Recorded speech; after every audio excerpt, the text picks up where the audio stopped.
একটি দিন গোনা শুরু করো তোমাদের যবনিকা। বন্ধুরা, এই ছোট্ট পরিসরে আমাদের জনসভা করে শহরের দোকানি, পথচারী, আপনারা যারা দূর দূরান্ত থেকে এসে একটু আরামে বসে বক্তৃতা শুনবেন,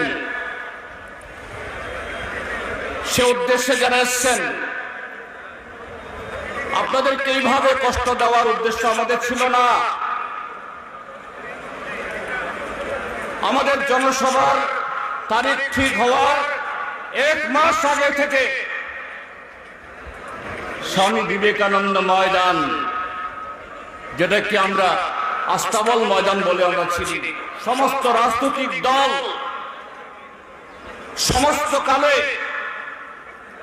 তাদের এই বড় কর্মসূচি সেখানেই করে থাকে। যে কোনো সরকারের সময় গণতান্ত্রিক উপায়ে আমরা মুক্তি চাই, আমাদের কি করতে হবে সে আলোচনাটা করতাম। সরকারের বয়স তার 3 বছর আছে, আমরা তো দাঁড়িয়ে উঠতাম না। তাহলে কেন ভয়? শুধু আমাদেরকে মাঠ দেয়নি, একেবারে শেষ লগ্নে এসে এই অনুমতি দিয়েছে।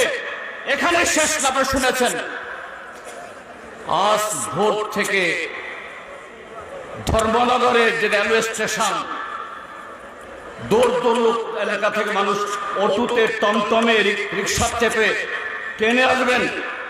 ভোর 4টা থেকে অটো, টমটম বন্ধ। কৈলাসহর খোয়াই রাস্তা থেকে কমলপুরের বা খোয়াইয়ের লোকরা আসবেন, বিকল্প জাতীয় সড়ক দিয়ে সেখানে পথ আটকে দেওয়া হয়েছে। সাবরুম, বিলোনিয়া, শান্তির বাজার, বিশালগড়, জামপুইজলা সর্বত্র বাধা। বহু গাড়ির মালিক, গাড়ির শ্রমিক, তারা আমাদের গাড়ি দিতে চেয়েছেন, অগ্রিম নিয়েছেন। ফ্ল্যাট ছাপা, বড় বড় টেলিভিশন লাগিয়ে এদের ছবি 24 ঘন্টা অহরহ দেখায়।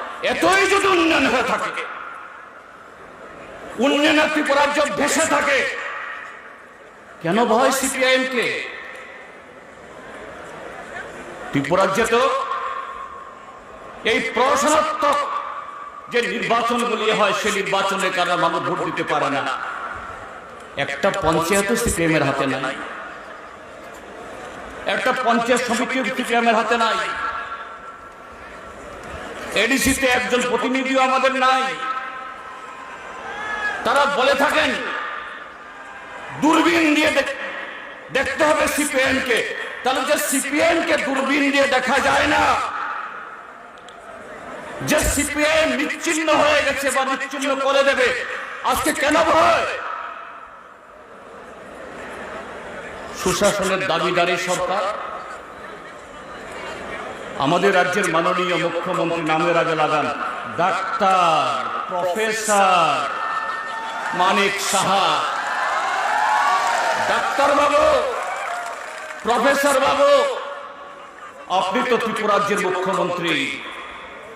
আপনি শুধু বিজেপির মুখ্যমন্ত্রী না, আমাদের রাজ্যের মানুষের সাংবিধানিক অধিকার সুরক্ষিত রাখা দায়িত্ব আপনার।